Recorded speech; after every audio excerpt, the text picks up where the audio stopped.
আচ্ছা দেখো, তোমরা যারা অ্যাডমিশন ক্যান্ডিডেট আছো তাদের হচ্ছে কয়দিন পরে কিন্তু হচ্ছে অ্যাডমিশন টেস্টটা শেষ হয়ে যাবে। অ্যাডমিশন টেস্টটা শেষ হয়ে যাওয়ার পর কিন্তু তোমার বাসায় দুই রকমের পরিস্থিতি সৃষ্টি হতে পারে।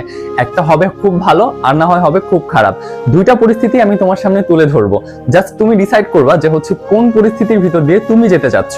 তুমি কি ভালোটার দিকে যেতে চাচ্ছ, নাকি তুমি তোমার বাসায় খারাপ পরিস্থিতি সৃষ্টি করতে চাচ্ছ?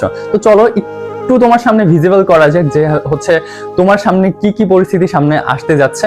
ওকে, প্রথমত তোমার সামনে আমি যেটা নিয়ে বলবো সেটা হচ্ছে যদি তুমি সাকসেসফুল হও বা হচ্ছে ভালো একটা রেজাল্ট করো। আচ্ছা জাস্ট চিন্তা করো তো, যখন তুমি ভালো একটা রেজাল্ট করতেছো তখন তোমার বাবা মা, তুমি নিজের ভিতরে কতটা গর্ববোধ হবে। জাস্ট এটুকু একটু কল্পনা করো, তুমি তোমার বাসায় যখন রেজাল্ট মানে রেজাল্টটা দেওয়ার পর তুমি কল করে বলতেছো বা তোমার বাসায় তোমার মানুষজনকে বলতেছো, ওই সময়ের মানে সিচুয়েশনটা কত সুন্দর একটা সিচুয়েশন ক্রিয়েট হবে। তুমি জাস্ট ওয়েট করতেছো, পরীক্ষা দিয়ে আসছো, পরীক্ষা দেওয়ার পর তুমি তোমার রোল নাম্বার নিয়ে ওয়েট করতেছো যে আমার রেজাল্ট আমি দেখবো। এন্ড দেখলা খুব ভালো একটা রেজাল্ট হয়েছে, মাশাআল্লাহ, তুমি যেমন চাইছিলা ঠিক ওইভাবে হয়েছে। জাস্ট তুমি তখন কি হবে, তোমার জাস্ট পরিস্থিতিটা কেমন হবে? অনেক বেশি আনন্দ ফিল হবে না? অনেক বেশি তুমি মনে হবে না যে ইয়েস আমার লাইফের এতদিনের কষ্টটা সাকসেস হয়েছে? বা তুমি যখন তোমার বাবা মাকে বলবা তখন কেমন হচ্ছে একটা পরিস্থিতি তোমার বাসায় সৃষ্টি হবে, তুমি কি সেটা জানো? তুমি যদি না জানো, চোখটা বন্ধ করে জাস্ট একটু কল্পনা করো তো, তুমি তোমার রেজাল্টটা ভালো একটা রেজাল্ট, তুমি একটা ইউনিভার্সিটি চান্স পাইছো, ওইটা তুমি তোমার বাসায় বলতেছো, কেমন একটা পরিবেশ সৃষ্টি হইলো? অনেক সুন্দর একটা পরিবেশ সৃষ্টি হওয়ার কথা না? হ্যাঁ, এরকমটাই হবে ইনশাল্লাহ। কিন্তু এরকমটা হবে কিন্তু খুব কম সংখ্যক বা অল্প সংখ্যক স্টুডেন্টের বাসায়, বেশিরভাগেরই কিন্তু খারাপ পরিস্থিতিটাই ক্রিয়েট হবে। এখন এই যে খারাপ পরিস্থিতিটা ক্রিয়েট হবে, এটা কেন হবে বা কাদের হবে এটাও তোমাকে বলবো। আচ্ছা ধরো তোমার সামনে একটা ঈদ আসতেছে বা সামনে একটা ছুটি আসতেছে, ছুটি বলতে তোমার ঈদটাই ধরলাম, এখন ঈদ আসতেছে বা হচ্ছে তোমার যে কোনো একটা আয়োজন আছে, যখন তুমি হচ্ছে অ্যাডমিশনে ভালো একটা রেজাল্ট করবা, এই ঈদটা তোমার কাছে কত বেশি এনজয়েটিক বা হচ্ছে তোমার কাছে কত বেশি আনন্দ ঘন মনে হবে, তুমি কি সেটা জানো? কখনো কি কল্পনা করেছো? যদি কল্পনা করে থাকো, আশা করি তোমার পড়াশোনার ব্রেকটা অনেক বেশি হয়ে যাওয়ার কথা। আচ্ছা এবার আসো, আরেক দল মানুষ আছে যারা হচ্ছে অ্যাডমিশনের চান্স পাবে না। আশা করি তুমি ওই কাতারে পড়তে চাচ্ছ না, তারপর আমি হচ্ছে তোমাকে ওই পার্টটা বলবো, কারণ হচ্ছে এই পার্টটার মানুষের সংখ্যাই কিন্তু অনেক বেশি, যারা চান্স পায় না এদের সংখ্যা কিন্তু অনেক বেশি। ঠিক আছে, তো দেখো এমন পরিস্থিতি ক্রিয়েট হবে, তাদের বাসায় ঈদ বলে কোনো শব্দ থাকবে না, তাদের ভিতরে একটা মানে কষ্ট থাকবে, যতই যাই বলো, যত আনন্দ ঘন পরিবেশের সৃষ্টি হোক আশেপাশে, বাট তাদের বাসায় কিন্তু একটা মানে লাইক একটা কবরস্থানের মতো অবস্থা সৃষ্টি হয়ে যায়। কেন এরকম হয়? যখন রেজাল্টটা পেয়ে তুমি খারাপ একটা রেজাল্ট হাতে তোমার দেখবে, তখন তোমার মনে যাবে আমি মরে যাই, আমি এক জায়গায় পড়ে থাকি, এক ঘরের কোনায় এইভাবে শুয়ে থাকি, ওইভাবে থাকি, আমার এই দুনিয়াতে থাকার কোনো কারণ নাই, এই সেই নানান রকমের বাজে জিনিস তোমার মাথায় কিন্তু আসবে। তখন তুমি হাত কাটবা, পা কাটবা, এই করবা, সুইসাইড অ্যাটেম্প্ট করবা, নানান জিনিস করবা।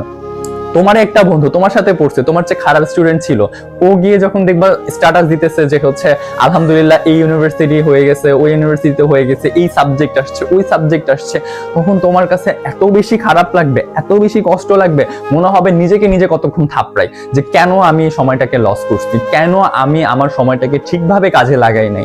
যে এই যে পরিস্থিতিটা ক্রিয়েট হবে, তোমার বাবা মা তোমার উপর থেকে মুখ সরাই নিবে। ভাই মানো আর না মানো, কিছু মাসের জন্য, কিছু সময়ের জন্য হলো তোমার বাবা মা তোমার উপর থেকে মুখ সরাই নিবে, তোমাকে তাদের ভালো লাগবে না বা হচ্ছে তাদেরকে তোমার ভালো লাগবে না, এরকম মনে হবে। কেন জানো? জাস্ট একটা খারাপ রেজাল্টের জন্য, জাস্ট তুমি সময়টাকে ভালোভাবে কাজে লাগাও নাই তার জন্য। তো তুমি কি এটা চাও যে তোমার উপর থেকে এরকম জিনিস ক্রিয়েট হোক বা তোমার বাসায় এরকম জিনিস ক্রিয়েট হোক?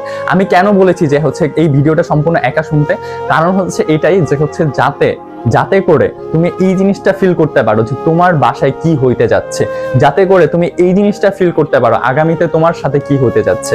ভালো কিছু যদি হয় আলহামদুলিল্লাহ, বাট খারাপ কিছু হইলে এই যে পরিস্থিতির কথা বললাম, এই পরিস্থিতিকে তুমি সামাল দিতে পারবে? তোমার কি মনে হয় যে এই পরিস্থিতি সামাল দেওয়ার মতো ক্ষমতা তোমার আছে?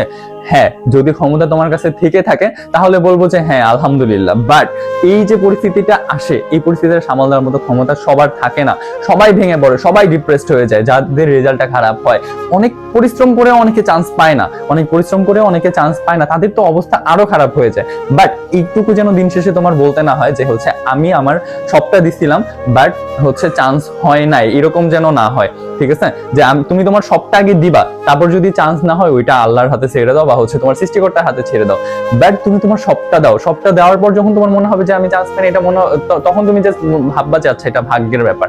বাট তুমি যখন তোমার পুরোটা না দিবা, তখন নিজেকে দোষারোপ করতে করতে মুহূর্তেই তুমি অর্ধেক জীবন এখানে বা হচ্ছে তোমার লাইফের অর্ধেক এখানেই শেষ করে ফেলতে মন চাবে, ঠিক আছে? তো এইরকম যেন না হয়, এরকম পরিস্থিতি যাতে ক্রিয়েট না হয়, এই জন্য ভাইয়া তোমাকে আমি সতর্ক করে দিচ্ছি, যাতে তোমার বাসায় একটা সুন্দর ঈদ আসে, যাতে তোমার বাসায় একটা সুন্দর পরিস্থিতি ক্রিয়েট হয়, সবার মুখে হাসি থাকে, তোমার মুখে হাসি থাকে, তুমি যাতে একটা ভালো রেজাল্ট করে সবার গর্বের কারণ হতে পারো, তোমার নিজের লাইফটা সাকসেসফুল করতে পারো বা নিজে একটা সাকসেসের দিকে আগায় যেতে পারো, এই জিনিসটা যেন হয়। নিজের ভিতরে গর্ব রাখার ট্রাই করো, বা হচ্ছে এই যে গর্বটা যে হচ্ছে আমি একটা ভালো জায়গায় চান্স পাইছি, এটা যাতে ক্রিয়েট করতে পারো, এই জন্য হলেও পড়ো। তুমি যে পড়াশোনাটা করো, ভালো রেজাল্ট অটোমেটিক্যালি হয়ে যাবে ইনশাল্লাহ। জাস্ট ঠিক ওয়েতে ভালো করে পড়াশোনা করো, তুমি পারবে ভাই, আমি বিশ্বাস করি যে তুমি পারবে, তোমার দ্বারা সম্ভব।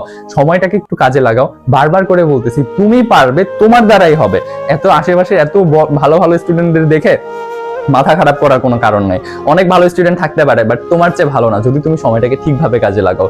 So best of luck. আমি আর বেশি কথা বাড়াবো না, লাইক এন্ড সাবস্ক্রাইব করে রাখতে পারো নেক্সট একটা ভিডিওর জন্য। আশা করি তোমাদের সামনে আরো সুন্দর সুন্দর ভিডিও নিয়ে আসবো তোমার জন্য, শুধুমাত্র তোমার জন্য আরো ভিডিও নিয়ে আসবো, যাতে করে তুমি অ্যাটলিস্ট তোমার পড়ার ট্র্যাক থেকে হারায় না যাও বা হচ্ছে ডিস্ট্রাক্ট না হয়ে যাও। ওকে, সো আজ এই পর্যন্তই, ধন্যবাদ।